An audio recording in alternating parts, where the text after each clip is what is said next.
Episode 5, Winter 193 BC. Sidon is still besieged. The Macedonian army stands at its gates. At Apollonia, a small force defends a Macedonian coastline.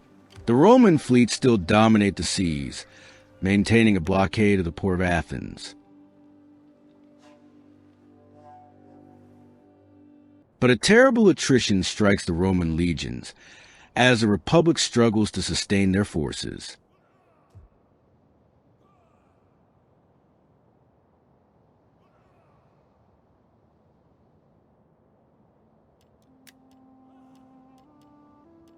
The Roman fleets retreat to the Adriatic Sea to replenish, preparing to cross and relieve the besieged legions at Sidon.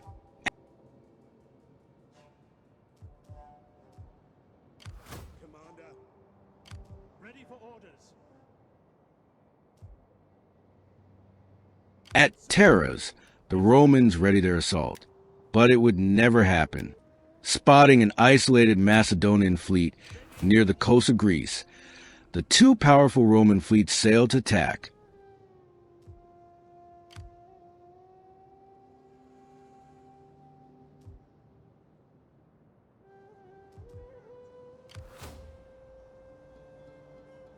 Only to discover that King Philip had prepared an ambush. The Macedonians had gathered their navies there.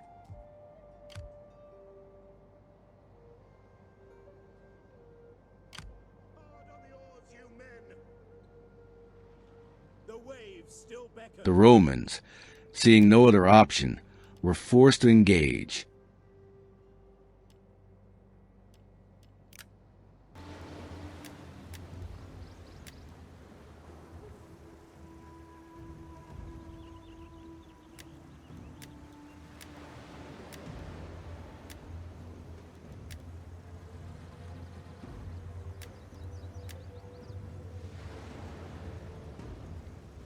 Outnumbered by the small but strategically positioned Macedonian fleet, the Romans could not withstand the heavy fire from the ships in the Macedonian backline.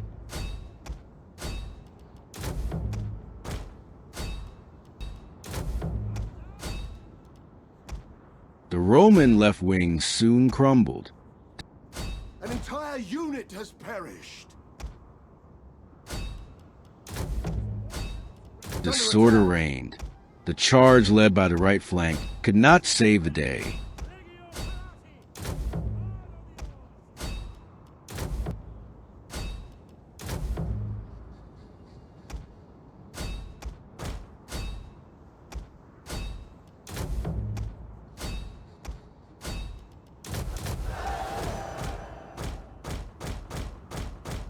It was a dark day for the Republic.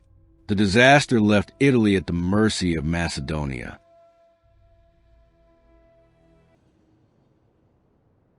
But the Republic was not dead.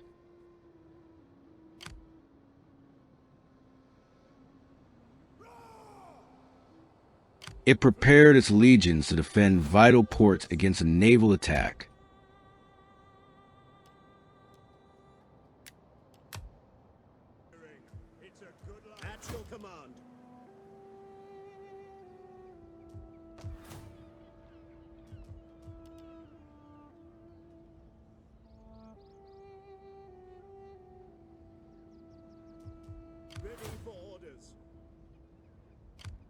The defensive plan was perfect, unless a traitor in the Roman ranks, named Creativus Assemblius, decided the fate of the campaign. The Fifth Army, prepared to defend the city just outside the walls, could not reinforce the defenders. Creativus Assemblius had decided not to bring them into the fray.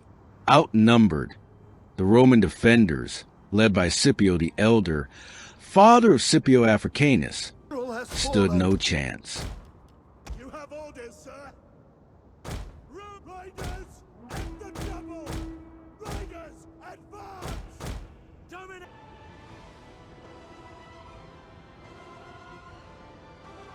Our general has fallen. Scipio fell under a rain of javelins. The rest of the army soon followed. Asculum was sacked and razed by the Macedonians.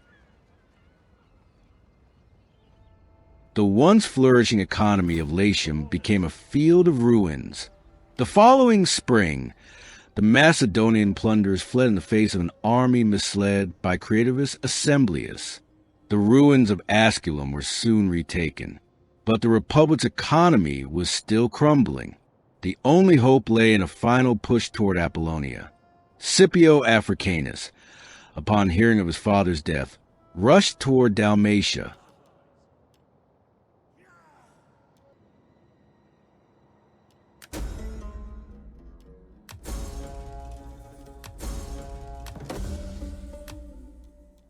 A tiny gap in the Macedonian defenses allowed a last hope battle.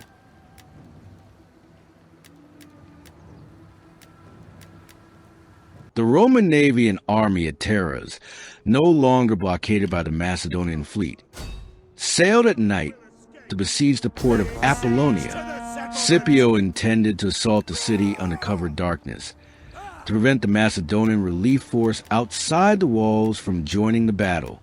He should have acted immediately.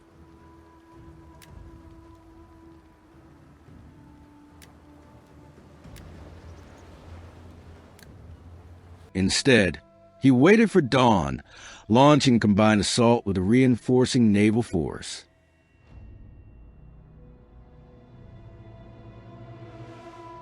All was set for a decisive final battle, victory or death.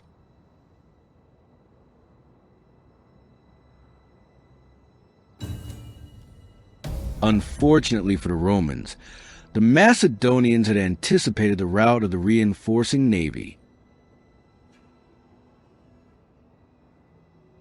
Enemy reinforcements approaching. Roman transport ships collided with Macedonian vessels without the support of their own fleet. Unexpectedly, the Romans fought well and managed to avoid total annihilation.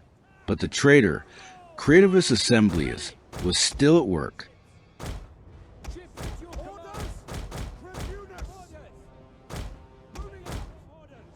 He had likely bribed the naval officers to remain inactive.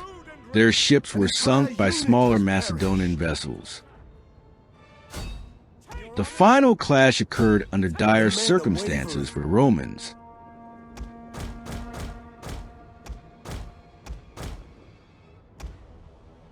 They attempted to surround an outnumbering Macedonian force to outmaneuver their pikemen.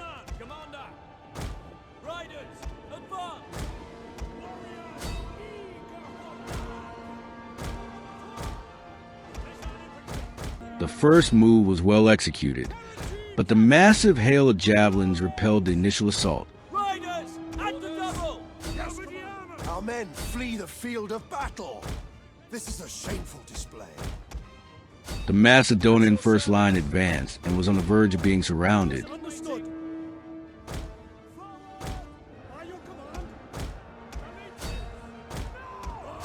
But their phalanx held firm, buying time for the second line to cut down the outflanking Roman force.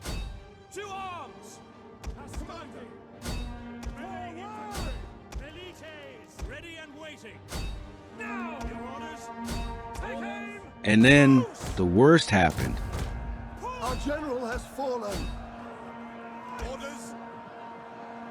Scipio Africanus, hero of the Republic, fell in the midst of his men. All hope was lost. Rome had nothing left to do but fall.